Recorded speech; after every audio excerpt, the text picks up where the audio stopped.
मोर नाम रोहित, मु जणे इंदोर बासिंदा।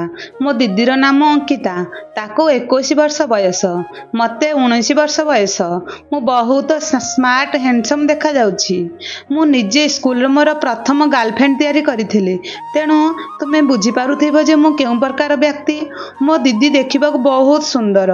मो घरे माँ बापा आमे दुही गुजरात रे काम करू।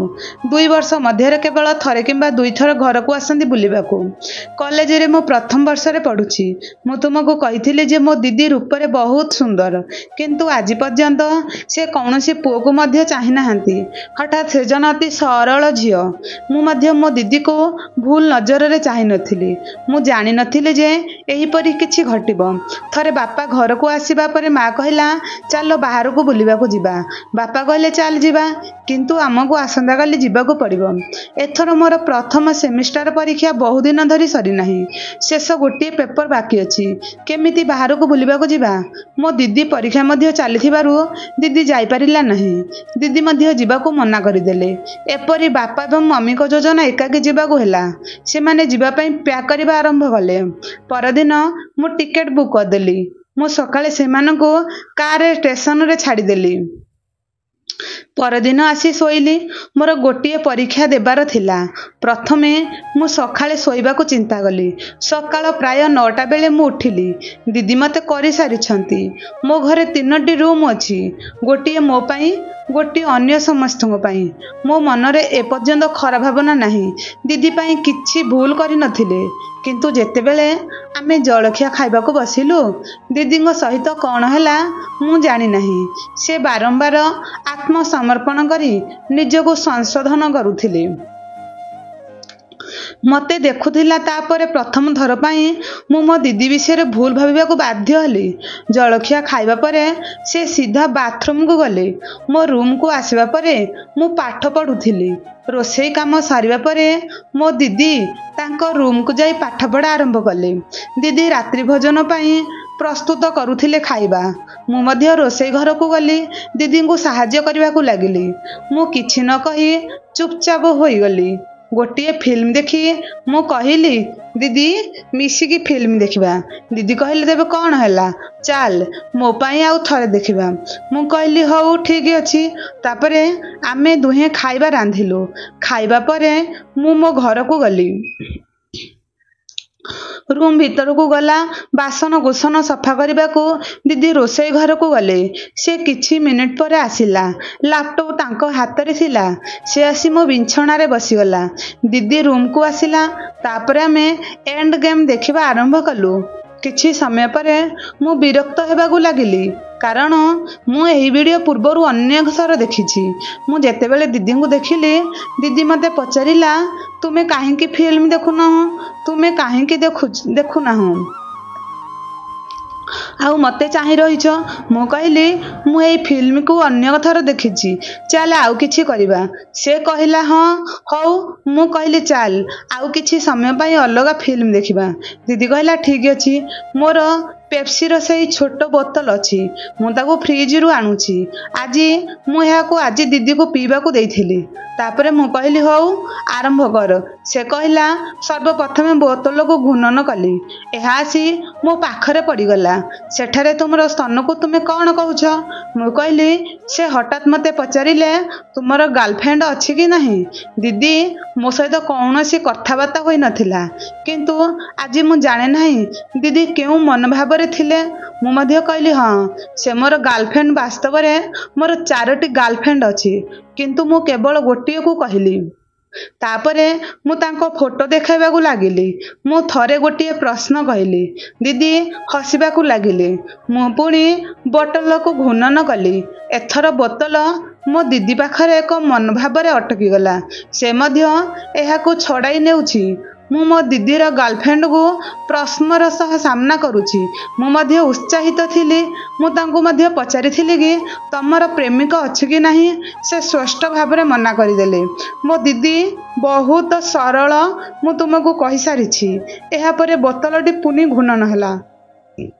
एथर पुणी ଏହା ତାଙ୍କ ନିକଟରେ ଅଟକିଗଲା। ଏଥର ମଧ୍ୟ ସେ ଚତୁର୍ଥକୁ ନେଇଗଲା। ମୋର ସାହସ ଟିକିଏ ବୁଝୁଥିଲା। ମୁଁ ଏଥର ପଚାରିଲି ଯେ ଯେତେବେଳେ ସକାଳେ ସେ ଜଳଖିଆ ଖାଉଥିଲେ ତେବେ ସେ କାହିଁକି ବାରମ୍ବାର ମୋତେ ଚାହୁଁଥିଲେ। ମୁଁ ଭୟଭୀତ ହୋଇ ତାଙ୍କ ମୁହଁକୁ ଚାହିଁଥିଲି, କିନ୍ତୁ ସେ କିଛି ସମୟ ପାଇଁ କିଛି କହିନଥିଲେ। କିନ୍ତୁ ତାପରେ ସେ କହିଲେ, ମୋତେ ଭଲ ଲାଗୁନଥିଲା ତ। ଏହାପରେ ସେ କହିଲା, ଖେଳ ବନ୍ଦ କରେ, ମୋତେ ନିଦ ଆସିଲାଣି। ମୁଁ କହିଲି, ଠିକ୍ ଅଛି। ଦିଦି ମୋ ରୁମ୍ରେ ଶୋଇଥିଲେ। ମୁଁ ରାତିରେ ପଢ଼ିବା ଆରମ୍ଭ କଲି। ମୁଁ ରାତି 2ଟା ପର୍ଯ୍ୟନ୍ତ ପାଠ ପଢ଼ିଲି। ତାପରେ ଆସି ମୋ ଦିଦି ପାଖରେ ଶୋଇଗଲି। ଦିଦି ସିଧା ଶୋଇଥିଲା। ମୁଁ ତା ଆଡ଼କୁ ଚାହିଁ ରହିଥିଲି, କିନ୍ତୁ ତାକୁ ଛୁଇଁବାକୁ ସାହସ ନଥିଲା। ତାପରେ ମୁଁ ସେଇ ଫିଲ୍ମକୁ ଦେଖିଲି। ନିଜକୁ ଶାନ୍ତ କରି ଫେରିଆସି ଶୋଇଲି। ଆମେ ଦୁହେଁ ନିଜ ନିଜ କଲେଜକୁ ଯାଉଥିଲୁ। ମୋ ଦିଦିର କଲେଜ ମୋ କଲେଜକୁ ଯିବାକୁ ବାଟରେ ପଡ଼େ। ତେଣୁ ମୁଁ ପ୍ରତିଦିନ ଦିଦିକୁ ମୋ ବାଇକରେ ନେଇ ତା କଲେଜରେ ଛାଡ଼ିଦିଏ। ଆଜି କିଛି ଅଲଗା ଦିନ ଥିଲା। ଗତକାଲି ଆମ ମଧ୍ୟରେ ଏକ ଭିନ୍ନ କଥାବାର୍ତ୍ତା ହୋଇଥିଲା, ଯାହା ମୋତେ ମୋ ଦିଦିକୁ ସେହି ଦୃଷ୍ଟିରେ ଦେଖାଇଲା ଲାଗୁଥିଲା। ଆଜି ଆମେ କଲେଜରେ ପହଞ୍ଚିଲୁ। କ୍ଲାସ୍ ସରିବା ପରେ ଫେରିବାର ସମୟ ହୋଇଗଲା। ମୁଁ ଦିଦିକୁ ବୁଝାଇବାକୁ ବହୁତ ଚେଷ୍ଟା କଲି। ବୋଧହୁଏ ଦିଦି ମଧ୍ୟ ଟିକିଏ ବୁଝିଗଲା। ଏହାପରେ ଆମେ ଘରକୁ ଆସିଲୁ। ଆଜି ଆମେ ଦୁହେଁ ଆମର ସମସ୍ତ ପାଠପଢ଼ା ସାରିଥିଲୁ। ତେଣୁ ଆମେ ଦୁହେଁ ଗପସପ କରୁଥିଲୁ।